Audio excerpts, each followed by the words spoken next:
Bonjour à tous. Eh bien, prenons encore un instant ce matin pour lire et méditer un deuxième passage du livre du ciel de Luisa Picaretta. Au nom du Père qui m'a créé, du Fils qui m'a sauvé et du Saint-Esprit qui me sanctifie. Amen.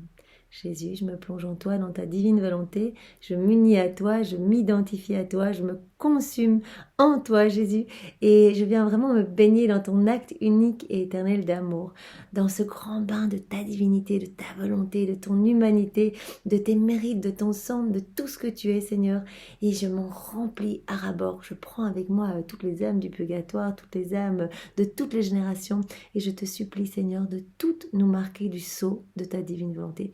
Viens, et viens dans les âmes trop fermées, placer une semence de ta divine volonté, qu'elle puisse un jour s'ouvrir à cette grâce, de cette vie en union avec toi, de cette union sanctifiante avec toi, Jésus. Merci, bien de venir vivre dans nos âmes, de venir t'y établir avec le Père, le Saint-Esprit, avec ton trône, ton royaume, tous tes actes divins. Merci de venir nous dépouiller de ce qu'il y a de purement humain, de tout ce qui résulte de nos volontés propres, et de venir agir à partir de nos humanités que nous t'offrons ce matin, parce que nous t'aimons, Seigneur. Engage de notre amour pour toi, au nom de tous. Viens dans chacune de nos actions, dans chacun de nos regards, dans toutes nos paroles, dans chacune de nos pensées. Viens écouter dans notre écoute, vraiment que nous n'entendions que ta voix. Viens respirer dans notre souffle. Viens faire battre tous nos cœurs, Seigneur. Viens mettre tes pieds, dans nos pas. Vraiment que nos pas soient sanctifiés par ta présence et que nous ne marchions que vers toi, que vers des âmes à te ramener, et que vers notre sanctification. Merci Seigneur infiniment, avec tes propres remerciements pour tout ce que tu nous donnes. Tu es vraiment notre Maître, notre Seigneur, notre bien, notre tout. Nous t'aimons infiniment avec ton propre amour, Seigneur. Dispose maintenant tous nos cœurs, nos intelligences, pour que nous puissions comprendre ce nouveau passage que tu nous donnes. Viens vraiment déverser dans nos âmes ta sagesse, ton intelligence à toi, pour que aucun de ces mots ne soit perdu, et que ces mots que tu as bénis puissent produire de beaux fruits pour ta gloire, que nous puissions les mettre en pratique, que chaque petit enseignement ne reste pas lettre morte, que nous puissions nous en souvenir tout au long de la journée et décider de faire beaucoup d'actes dans ta divine volonté, que vraiment ces enseignements nous donnent cette soif de toi, nous donne vraiment cette soif de nous unir continuellement à toi, et de te laisser toute la place dans nos vies, Seigneur, puisque vraiment, soit nous devenons misère, ténèbres, nous chutons constamment, soit c'est toi qui prends les rênes de nos vies, de nos existences, et tout devient lumière. Alors vraiment, ça vaut la peine, Seigneur, donne-nous cette grâce de nous rappeler, de nous souvenir de t'appeler tout au long de nos journées, et vraiment que nous ne te laissions plus seuls, Seigneur. Tu souffres tellement de toutes nos froideurs, de toutes nos indifférences. Donne-nous cette grâce d'un amour plus vrai, plus pur pour toi, et que nous puissions vraiment être nettoyés des choses du monde. Nous ne voulons plus être attachés à toutes ces jouissances furtives ici, toutes ces petites choses d'ici-bas. Nous ne voulons que toi, Seigneur. Alors maintenant, parle à travers ma bouche, envoie-moi ton Esprit Saint, que je reste toujours dans ta vérité. Le passage que nous allons méditer, donc fait suite au précédent, c'est celui du 9 octobre 1921.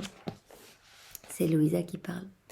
Je pensais à la dernière scène de Jésus avec ses disciples, et dans mon cœur, mon aimable Jésus me dit « Ma fille, quand je mangeais avec mes disciples à la dernière scène, j'étais entourée non seulement d'eux, mais de toute la famille humaine. » Vraiment, ce dernier repas que Jésus a pris avec ses tout proches, en fait, il nous a vus tous à travers les siècles. On était tous avec lui lors de cette dernière scène. L'un après l'autre, je les ai eus près de moi. Je les connaissais tous et j'appelais chacun par son nom. Donc il nous a tous appelés en fait à ce moment-là. Et rappelons-nous ce qu'il a fait pendant cette dernière scène. Il a béni, il a sanctifié le repas, il a nettoyé tous les cœurs pour les disposer à le recevoir dans le sacrement de l'Eucharistie, etc. Il s'est institué lui-même dans l'Eucharistie. Donc vraiment, nous avons été présents avec lui lors de cette dernière scène. Et donc, il nous a appelés l'un après l'autre. Il nous connaît tous. Il nous a appelés par notre prénom. Voilà, je les connaissais tous et j'appelais chacun par son nom. Je t'ai aussi appelé. Il s'adresse à Luisa, mais il s'adresse à chacun de nous. Nous avons été appelés.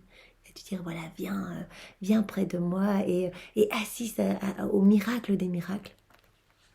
Je t'ai donné la place d'honneur entre moi et Jean. Et j'ai fait de toi une petite confidente de ma volonté.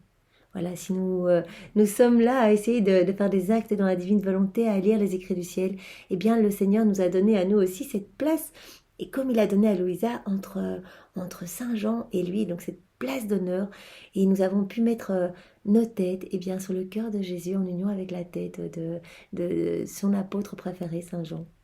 En partageant l'agneau, j'en ai donné à mes apôtres et aussi à tous. En fait, voilà, il a partagé tout avec chacun de nous. Cet agneau, rôti et coupé en morceaux, me symbolisait.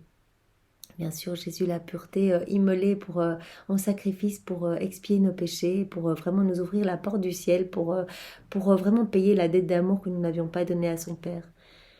Cet agneau représentait ma vie et montrait comment j'avais dû m'abaisser par amour pour tous. J'ai voulu l'offrir à tous comme un aliment exquis représentant ma passion. Donc vraiment, il nous a offert à tous, voilà.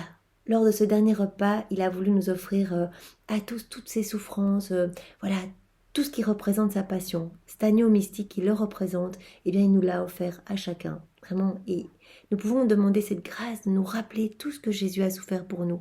Non seulement les 24 dernières heures de sa vie, mais ces 34 années depuis la seconde une de son incarnation, où il a tout souffert pour nous. Vraiment, tous nos péchés, tous nos actes dissociés de la divine volonté, il a tout repris, il a tout souffert dans sa divinité, au point qu'il vivait continuellement des petites morts, des souffrances inouïes.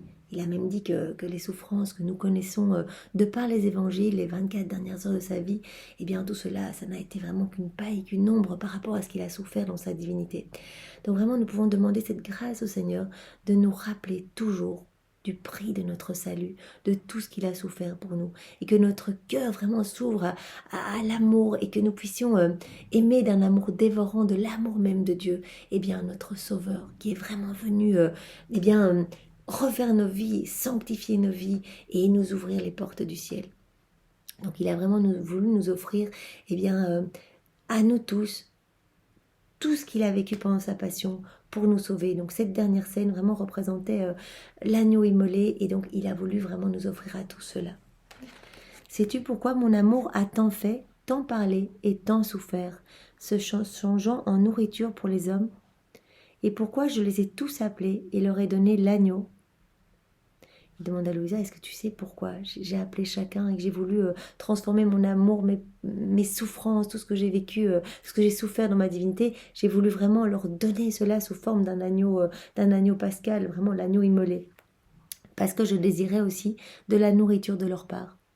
Rappelons-nous que Jésus, eh bien, il nous demande également de le nourrir. À chaque acte qu'on fait dans la divine volonté, on lui apporte un mets délicieux. À chaque fois qu'on le laisse agir à travers nos mains, nos pieds, nos regards, nos paroles, à chaque fois qu'il se sert de nous comme un instrument pour vraiment glorifier son Père, pour se glorifier lui, glorifier le Saint-Esprit, cela lui apporte eh bien, comme de la nourriture. Vraiment, il l'a dit à Louisa, cela lui apporte eh bien, même comme une hostie, puisqu'il dit qu'à chaque fois il prononce sa parole de la consécration, à chaque fois qu'on s'unit à lui, il prononce cette parole sur notre âme qui devient une hostie avec laquelle Jésus peut se nourrir, de laquelle Jésus peut se nourrir. Je désirais que tout ce qu'il ferait puisse être un aliment pour moi. Je voulais me nourrir de leur amour, de leurs paroles, de leurs travaux, de tout.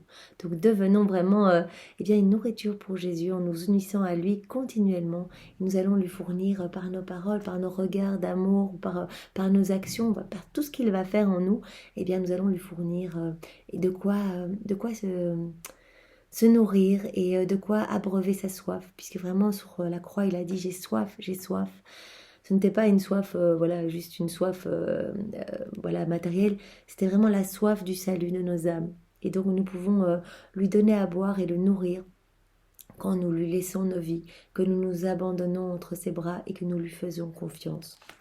Je dis à Jésus, mon amour, comment nos travaux peuvent-ils devenir un aliment pour toi? Il me répondit, l'homme ne vit pas seulement de pain, mais de ce que ma volonté lui fournit. Donc c'est bien sûr en nous unissant à Jésus dans sa divine volonté que nous allons fournir de la nourriture à Jésus. Si le pain nourrit l'homme, c'est parce que je le désire. Toutefois, la créature met en action sa volonté pour accomplir ses actions. Si elle veut présenter ses travaux comme un aliment pour moi, elle me donne un aliment. Si c'est de l'amour qu'elle veut m'offrir, elle me donne de l'amour. Si c'est de la réparation, elle me fait réparation. Eh bien oui, vous voyez que le Seigneur regarde vraiment quelle est notre intention, quelle est notre volonté derrière. Si nous désirons nous unir à Jésus pour lui faire plaisir, pour l'honorer, le louer, le bénir, eh bien tout va devenir vraiment un mets délicieux pour Jésus. Si voilà, notre volonté est de gonfler notre amour-propre et que voilà, notre intention est finalement, on fait une prière peut-être pour obtenir des grâces ou pour être bien vu de certaines personnes à l'église, etc. On organise des groupes de prière peut-être pour gonfler notre ego, pour avoir un petit groupe d'amis avec qui parler après le groupe de prière, etc. Bon, évidemment, notre intention ne glorifie pas du tout Dieu, elle sert uniquement à nous remplir de noirceur. Et donc le Seigneur vraiment va regarder à chaque fois, il dit voilà, vous avez votre intention, votre volonté peut servir à m'honorer, à me glorifier si vous l'unissez à ma divine volonté, si vraiment vous choisissez de la faire mourir, de la faire vraiment devenir toute petite, de la réduire à néant, de la pulvériser pour me laisser toute la place. Mais si vous gonflez votre volonté propre, eh bien vous n'allez vous remplir que des choses du monde, que de la noirceur, que de la puanteur de la terre. Et donc je ne trouverai plus ma place dans votre cœur, je ne pourrai plus agir. C'est comme si j'étais ligotée, que j'étais asphyxiée par toutes ces puanteurs. Si dans sa volonté elle veut m'offenser, elle fait une arme de ses actions pour me blesser et même me tuer. Voilà, donc c'est vraiment à chaque fois, avec nos volontés, on peut choisir de blesser Jésus. Vraiment, notre volonté propre peut être une arme pour blesser Jésus ou pour le glorifier, l'aimer, le louer, le bénir. Vraiment, si nous unissons notre volonté, si nous noyons notre volonté dans la divine volonté de Jésus, à ce moment-là, eh bien, nous laissons toute la place à la lumière de Dieu pour rejaillir, pour irradier à partir de nos corps sur tous les hommes de tous les temps. Et nous laissons vraiment l'amour de Jésus, eh bien, réchauffer les âmes partout autour de nous, mais pas que dans le passé, dans le futur, dans le ciel, etc. La volonté de l'homme est ce qui, chez lui, ressemble le plus à son Créateur. Voilà, nous avons reçu, nous avons été dotés justement de cette possibilité, eh bien c'est notre liberté en fait, voilà, de nous unir ou de nous détourner de Dieu. J'ai mis une part de mon immensité et de mon pouvoir dans la volonté humaine. Donc le Seigneur a vraiment déversé sa ressemblance au moment où nous sommes sortis des mains du Créateur, eh bien nous avons vraiment reçu l'image de Dieu et sa ressemblance de par notre volonté qui devait être dans cette réciprocité d'amour, qui devait être en fait l'écho de la divine volonté. Et nous avons choisi malheureusement de nous servir de ce cadeau, de cette magnifique grâce de pouvoir nous unir à la divine volonté pour offenser le Seigneur. Et avec nos volontés propres, nous avons choisi plutôt de gonfler notre orgueil. Lui donnant la place d'honneur, j'en ai fait la reine de l'homme et la dépositaire de toutes ses actions. Tout comme les créatures ont des coffres où par souci d'ordre et de sécurité elles placent ce qui leur appartient, l'âme possède sa volonté, préservant et surveillant tout ce qu'elle pense, dit et fait. Elle ne perd même pas une seule pensée. Ce qui ne peut pas être fait avec les yeux ou la bouche ou par des travaux peut être accompli par la volonté. Voilà, donc c'est vraiment un cadeau que nous avons reçu. Alors vraiment, utilisons-le à bon escient, vraiment que notre volonté puisse vraiment apporter de la joie, puisse devenir une source de réjouissance pour la Trinité, et que nous unissions notre volonté, que nous l'immergions vraiment dans le grand bain d'amour de Dieu, dans sa lumière, dans sa divinité, dans sa volonté, dans son humanité, et que vraiment nous ne faisions pas quelque chose de laid avec notre volonté. En un instant, la volonté peut vouloir 1 millier de bonnes choses ou autant de mauvaises. La volonté fait voler les pensées vers le ciel, vers les endroits les plus éloignés ou même vers les abîmes. L'âme peut être empêchée d'agir, de voir ou de parler, mais elle peut tout accomplir par sa volonté, comme la volonté peut être déployée. Combien d'actes bons et de méchanceté elle peut contenir. Je veux avant tout la volonté de l'homme, parce que si je l'ai, j'ai tout. Puisque voilà, l'homme, dans sa volonté, il a toutes ses pensées, tout est repris dans sa volonté propre. C'est pour cela que le Seigneur nous demande notre volonté. Il nous dit, donne-moi ta volonté, noie-la dans ma divine volonté, pour que je puisse, moi, agir en toi complètement. Si tu renonces à ta volonté, que tu me la donnes, que tu l'unis à moi, eh bien, je vais pouvoir faire des merveilles de toi, je vais pouvoir te redonner, eh bien, cette ressemblance que tu as perdue avec la Trinité. Donc si le Seigneur a notre volonté, eh bien, il aura tout de nous, puisque notre volonté comprend tout. Alors vraiment, donnons notre volonté ce matin et abandonnons-nous complètement entre les mains de Dieu. Et nous pouvons lui dire, eh bien, Seigneur, façonne-nous complètement. Nous voulons être des argiles entre tes mains, des cire-molles entre tes mains. Fais de nous ce qui te plaira, que ta volonté à toi, Seigneur, soit faite sur nos vies. Plus la nôtre, la tienne, Seigneur. La résistance, donc la résistance qu'il y a dans nos volontés propres va être alors vaincue. Si nous l'offrons au Seigneur, eh bien à ce moment-là, la petite résistance de ne pas laisser Jésus agir en nous, de ne pas laisser la Trinité s'installer dans notre âme et nous rendre saints, eh bien cette résistance va être annihilée, va être vaincue. Et donc vraiment cela va glorifier la Trinité, mais pas que tout le ciel, tous les saints, tous les anges, les bienheureux. Et en plus le Seigneur nous dit, quand vous vous abandonnez entre mes mains, je vais faire de vous les saints des derniers temps, les apôtres des derniers temps, et vous allez être gorgés uniquement de ma divinité, tout va vraiment exhaler ma divinité, et je vous donnerai ici-bas la vie des bienheureux. Donc ça c'est quand même quelque chose qu'on ne peut pas négliger, c'est magnifique. Et en plus, à notre mort, il nous promet directement de pouvoir être unis à lui. Le Seigneur nous dit, vous allez pouvoir être unis à moi dans ma gloire. Je ne vous ferai pas passer par le purgatoire parce que vous m'aurez donné tout ce temps sur la terre où vous serez offert à moi. Vous m'aurez laissé déverser tous les fruits de ma rédemption à travers vos vies, moi je vous garderai unis à moi et vraiment vous serez les précieux joyaux de mon trône, vous ne serez même pas devant moi à une certaine distance, vous serez vraiment unis à moi dans ma lumière et vraiment dans ma splendeur. Donc vraiment merci Seigneur de nous donner cette grâce de la vie dans ta divine volonté, fais-nous progresser sur ce chemin et fais-nous arriver à cet état de grâce où nous allons être complètement remplis de toi, uniquement de toi. Aide-nous à ne plus chuter, aide-nous à ne plus sortir de ta divine volonté, aide-nous à vraiment rester constamment dans cette grâce, dans cet état d'union avec toi, Seigneur. Vraiment, nous te le demandons au nom de tous, vraiment que tous tes enfants puissent s'ouvrir à ce cadeau de la vie dans ta divine volonté et puissent t'aimer chaque jour davantage. Sois loué, béni et glorifié dans ta divine volonté, au nom de tous, avec ton amour, tes adorations et tes louanges. Au nom du Père et du Fils et du Saint-Esprit. Amen. Soyez tous bénis. Passez une belle journée. Au revoir.